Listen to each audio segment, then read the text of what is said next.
Assalamualaikum warahmatullahi wabarakatuh. Perkenalkan, nama saya Muhammad Shalul Arif Al-Ansyari dengan NIM 1052811052224.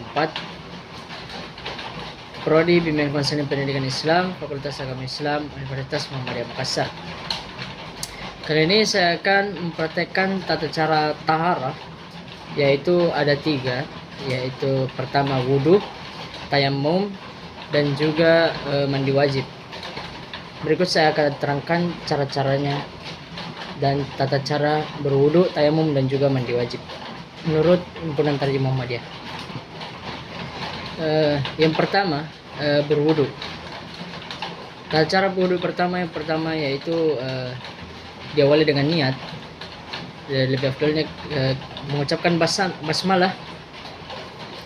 Setelah itu kita membasuh kedua tangan. Setelah membasuh kedua tangan, kita membasuh punggung tangan sampai ke jari-jarinya. Dan yang kedua, kita berkumur sambil memasukkan air itu ke dalam hidung juga, lalu disemburkan bersama yang ada di dalam mulut. Kumur-kumur dan juga dimasukkan ke dalam mulut kita, ke hidung kita. Dan selanjutnya membasuh muka sampai seluruh wajah terkena air. Kalaupun ada jenggot, maka di jenggotnya juga dikasih kena air. Dan setelah itu membasuh tangan sampai ke siku, warjulakum ilal ka'bain, membasuh tangan sampai ke siku. Begitu pula dengan tangan kanan dan juga tangan kiri. Selanjutnya membasuh rambut.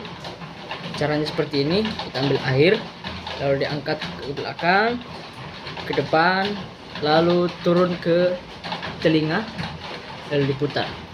Dan setelah itu kita membasuh kaki sampai ke mata kaki. Nah, itulah tadi beberapa tata cara berwudu menurut Himpunan Tarjih Muhammadiyah.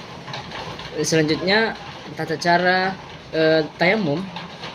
Tayamum ini adalah situasi di mana memang di sekitar kita ada yang mengatakan bahwa ketika tidak ada air di sekitar kita, sekitar 2 km, kita tidak mendapatkan air dan kita sudah waktunya untuk sholat, maka kita ganti saja dengan wudhu itu dengan tayamum. Tata caranya seperti apa?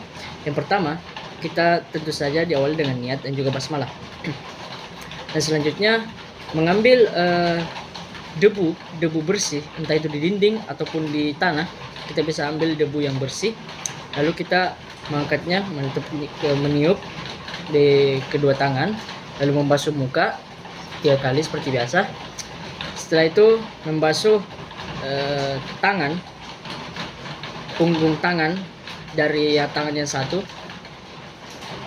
Setelah itu tangan yang satunya lagi dibasuh punggungnya. Itulah cara tayamum apabila kita tidak menemukan air di sekitar kita dan sudah waktunya kita untuk beribadah. Dan yang terakhir yaitu mandi wajib ataupun mandi junub.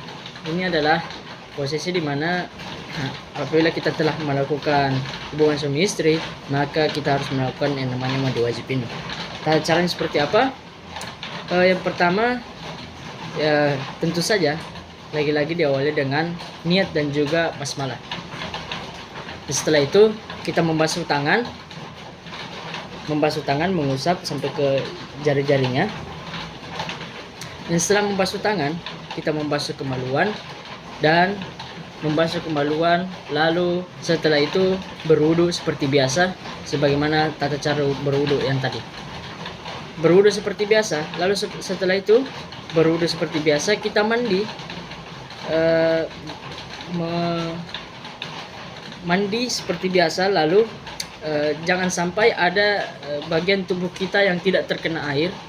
Jadi pada intinya setelah kita berwudu seperti biasa, kita mandi seperti biasanya tanpa membiarkan ada satupun anggota tubuh kita, entah itu rambut, belakang telinga ataupun di sela-sela jari itu tidak terkena air. Jadi semuanya harus terkena air. Dan setelah itu kita mandilah seperti biasa menggunakan sampo, wangi-wangian ataupun sabun Ya seperti itu. Lalu setelah itu kita membasuh kaki, tapi tidak di tempat yang sudah kita tempati mandi wajib. Maksudnya kita sedikit bergeser untuk membasuh kaki. Dan itulah tata cara mandi wajib menurut himpunan Tarjih Muhammadiyah. Sekian dari saya. Bila itu lebih dan kurangnya mohon dimaafkan. Wabillahi taufiq wal hidayah. Wassalamualaikum warahmatullahi wabarakatuh.